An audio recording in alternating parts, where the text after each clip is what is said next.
And when you do not have a fast car or fast car enough, it's difficult as well try to win races or try to have good results. So our first concern after the race of today, once again, is try to look at the pace, at the speed of the car, the performance. One of the most disappointing teams in 2022 was Ferrari, but that's going to change for the 2023 season. The Maranello team seems to have something in store, and now that they're going to capitalize on the fact that they'll have much more time to spend in the wind tunnel facilities and the CFD factories compared to Red Bull. On top of that, the team has released an official date for the car reveal. That's something that we cannot wait to happen. Obviously, the Maranello team has everything figured out for the 2023 season, and now with Vasseur, they're going to make a killer team to conquer the championship.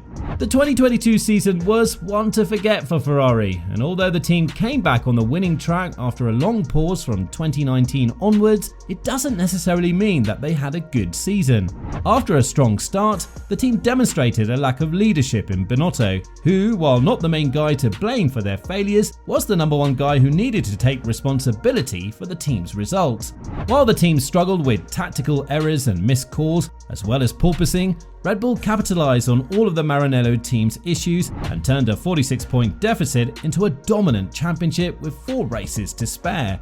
Still, that is in the past, and a new season is ahead of us. Fortunately for Ferrari, Red Bull has been hit with a 10% reduction in time spent in CFD factories and wind tunnel facilities. Why is this a big deal? Well, because there are going to be new regulations that take place from 2023 onward, such as increased ride heights and diffuser throats. With this, the field is going to be leveled even further, and teams like Mercedes and Ferrari are going to strike even harder.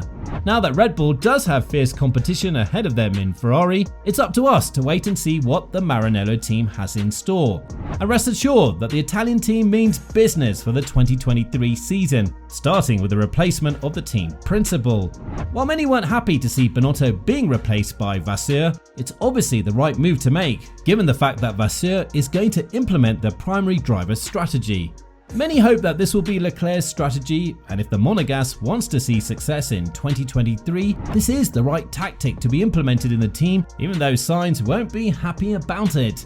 But that's something that we'll have to witness at the dawn of the season. What we've been blessed with by Ferrari is the release date of their car, something that is going to happen on Valentine's Day or the 14th of February in 2023. Obviously, the team has huge plans for the new car, but are there any details or any kind of sneak peek that we've been provided by the Maranello team? Yes, there are.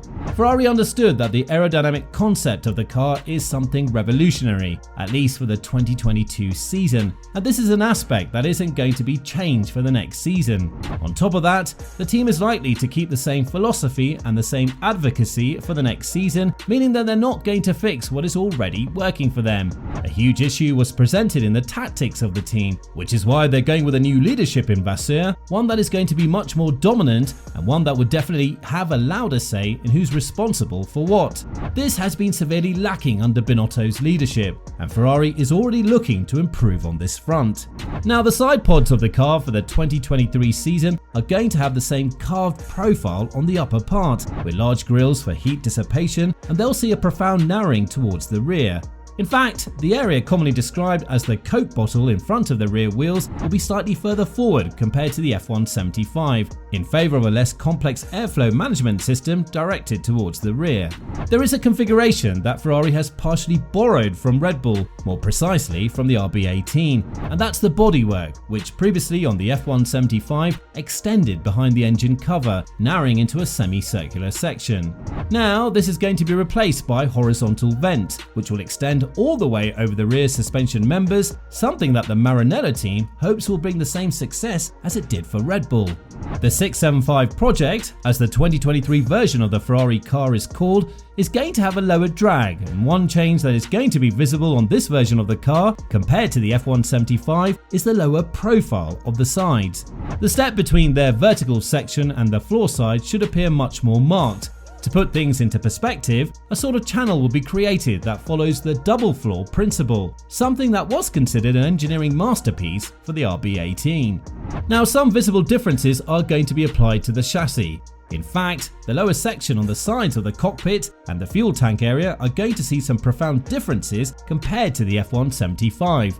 The work in evolving the location of the internal mechanics involved a total makeover of the gearbox to allow the adoption of the diffuser, characterized by a 10mm elevation of its junction with respect to the Venturi channels. Obviously, the team is looking to capitalize on the wind tunnel and the CFD time compared to Red Bull, and had they lost the battle for the P2 spot with Mercedes, this time would have been massively increased. Still, this is something that the team has a lot of advantage over compared to Red Bull, and given the fact that the Maranello team was the only one able to challenge the speed and agility of Red Bull, it's a huge thing that we need to pay attention to for the next season. But apart from the leadership and the aerodynamic advantage that Ferrari has over Red Bull, there is another aspect to which we need to pay attention, and that's the improvement of their engine. In the first couple of races of the 2022 season, we've been able to witness pure dominance from Ferrari regarding the straight line speed. However, as the season progressed, as early as in Miami, the advantage has shifted over to Red Bull, with Perez and Verstappen being 30 km/h faster compared to Ferrari and Mercedes on the straight line sector. But now, according to Günther Steiner, the engine that Ferrari has built for next season is going to be the bomb. More precisely, it will have much more power and it will deliver immense force that is supposed to battle the Austrian beast in Perez and Verstappen. According to reports, the baseline horsepower of the engine has increased for 30 HP, which isn't a small amount considering the fact that the team has struggled more with the reliability of the engine rather than the aerodynamical phenomenon of porpoising.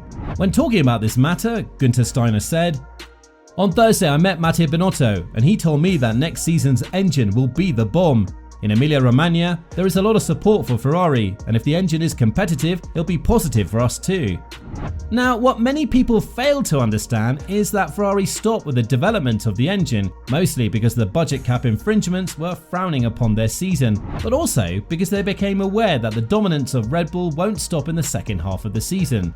This eventually meant that the Maranello team got caught up by Mercedes, but on the other hand, they started developing the 2023 engine much sooner than everybody else. This should be very good in practice for them, and now they've understood what went wrong for them in the 2022 season, rest assured they're going to strike even stronger in the following period. Once the season starts, we're going to see massive improvements from Ferrari, mostly because Binotto has been working on the reliability of the engine for the entirety of the second half of the season.